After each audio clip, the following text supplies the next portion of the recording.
After finishing Heavy Rain in roughly 8 hours, I want to give my thoughts on the game and just kind of talk about some of the things that I experienced. As we did with the Baldur's Gate video, we're just going to start with the bad first, get that out the way since it's very short, and then we're going to get into the good. To start with the bad, I do want to say that I played the game with mouse and keyboard on PC. I have the Steam version of Heavy Rain, the one that came out, I believe it was in June of 2020. The controls for the game is not great. I don't know what it is, but it's like whenever the perspective or something like that changes in the game, it kind of heavily changes like what WASD is configured to. So sometimes you would move the character in certain spots that you wouldn't really want to move.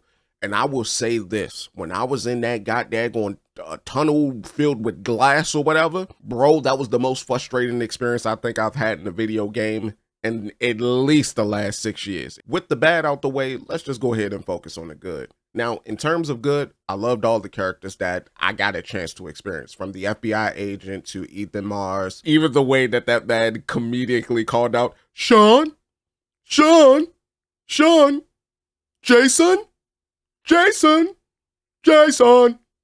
Like, even the way that he called them out in that particular matter, it was all still pretty good to me. Madison Page, I believe is her name. Bro, I don't know what her problem was. I don't know if she had a I can fix them mentality. She was wilding, but I appreciated her can-do attitude and her Supergirl mentality. She gets an A+ in my book, but the way she went out in my playthrough is, I did my best. The controls just screwed you over. And I would also say that I really love the character of Scott Shelby. He really reminded me of, I can't remember the name of the character from the movie. I think it's The Mentalist is what I'm thinking of. I really enjoyed that. And yeah, man, the game is spectacular, especially when you start to think a lot about the narrative and the story, and then the way a lot of the pieces are kind of woven together, especially with like some of the breadcrumbs that's left behind. It's kind of dope. There was one point in time where I thought that given the accident that Ethan had, that kind of did something to him, like mentally, especially because he was in a coma for like 6 months or something like that, to the point where he was the one that was doing all of these things to him in like a Jigsaw-esque manner, where I was like, oh, okay, this is kind of wild.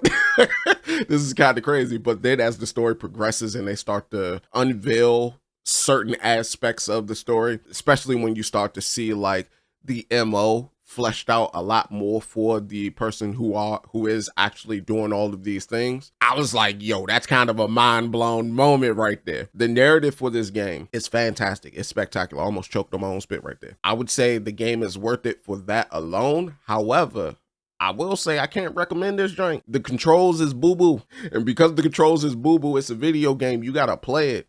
And with that, it's like, I would say watch it if you can, like find your favorite content creator or something like that and watch it from them.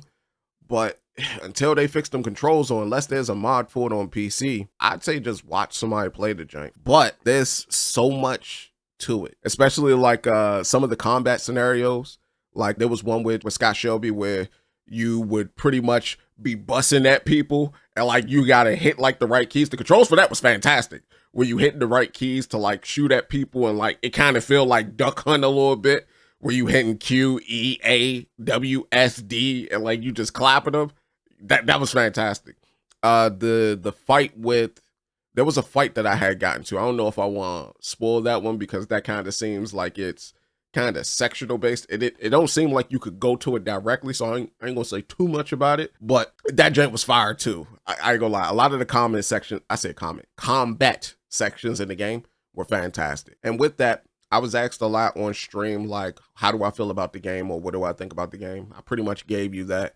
I believe someone asked me, where would I place this game? Right now, I currently have it in my top 20 just off the narrative alone, but I do think that I need to do a more comprehensive list of things, because I realize I've been saying a lot. This is in my top 10. This is in my top 20. Yada, yada, blah, blah, blah. Thank you all so much for stopping by and chilling with me as always. I greatly appreciate it. If you enjoyed the video, be sure to leave a like. And if you'd like to see more, be sure to subscribe. We got live stream blind playthroughs happening. Beast of Reincarnation is coming up. As well as, you know, we're going through the backlog. Slowly but surely. Thank you all so much for your time, and I'll catch you all next time. Till then, deuces.